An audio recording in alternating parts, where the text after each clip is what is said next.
Welcome, thrill seekers and truth seekers, to a journey into the darkest corners of human competition. We live in a world saturated with sports. We celebrate the grace of gymnastics, the strategy of chess, the raw power of weightlifting. We even embrace the controlled violence of mixed martial arts and boxing, sports that walk a fine line between athletic contest and brutal combat. But there is a line. It's a line that separates sport from atrocity, competition from pure, unadulterated survival. Today, we cross that line to unearth the chilling, unspeakable truth of a game known only in hushed whispers and encrypted data packets, Graveball. This isn't just a dangerous sport, it's a phenomenon so barbaric, so devoid of humanity, that it holds the unique and horrifying distinction of being the only athletic pursuit actively and universally banned by every single government on Earth. To understand Graveball, you must first erase your definition of sport. There are no points, no referees, no rules of engagement, and certainly no sportsmanship.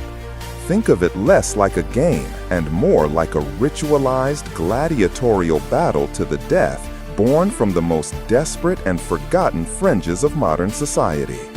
Its origins are murky, a tapestry woven from urban legends and deleted forum posts.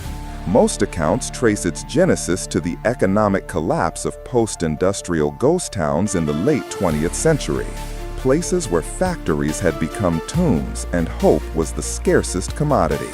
In these hollowed-out shells of civilization, with no law and no future, the disenfranchised and the nihilistic created a new kind of contest. A way to settle scores, to earn status, or simply to feel something, anything, in a world that had left them for dead. It was a primal scream given form. The arena, known as the pit, is as much an opponent as the person you're facing. There is no standard design, but they all share key characteristics. They are confined, inescapable, and often booby-trapped. Imagine an abandoned subway station, the flickering emergency lights casting long, dancing shadows. The playing field is the platform, but the tunnels are in play. A wrong step could send a combatant plunging onto an electrified third rail.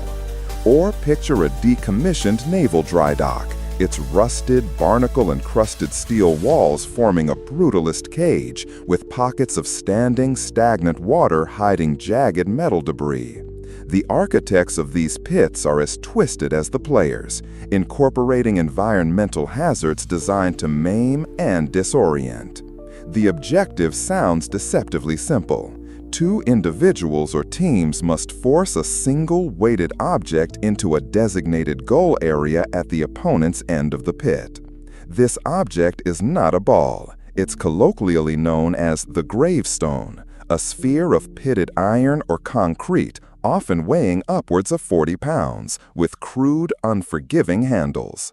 And the goal? It's called the grave. In some arenas, it's a literal pit in the ground, a hole just wide enough for a body. In others, it's a terrifying industrial grinder or a chute leading to an incinerator.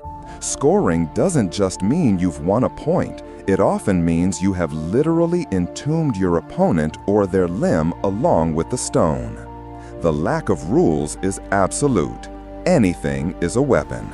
A loose pipe, a shard of glass, a sharpened piece of rebar pried from the concrete. Combatants enter with nothing but their wits and the armor they can scavenge, turning the environment itself into an arsenal.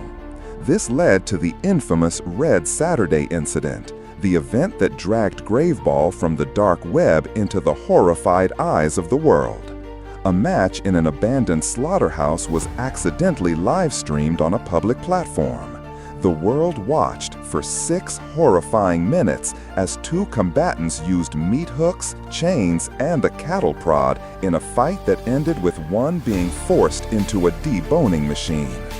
The global outcry was instantaneous and absolute. Within months, Interpol led a multinational effort, culminating in the Zurich Mandate, an unprecedented international treaty classifying Graveball not as a sport, but as a form of organized, non-political terrorism. It outlawed participation, organization, and even the broadcast or distribution of match footage, with penalties equivalent to those for human trafficking. Yet it persists. Hunted by every law enforcement agency on the planet, it continues in the deepest shadows, a testament to the darkest parts of the human psyche. What kind of person would willingly step into the pit? They are the desperate, the indebted, the fugitives with nothing left to lose.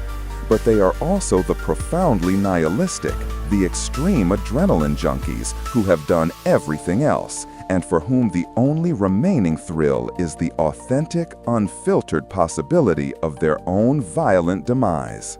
It's a world built on a foundation of human misery and depravity, a dark mirror held up to our own society's obsession with extreme entertainment. Graveball exists because for some, the line between life and death is the only one worth playing on. What do you believe truly drives a person to participate in something so horrific? Desperation, a desire for glory, or something far darker within human nature? Let us know your thoughts in the comments. Subscribe for more dives into the forbidden, and we'll see you in the shadows.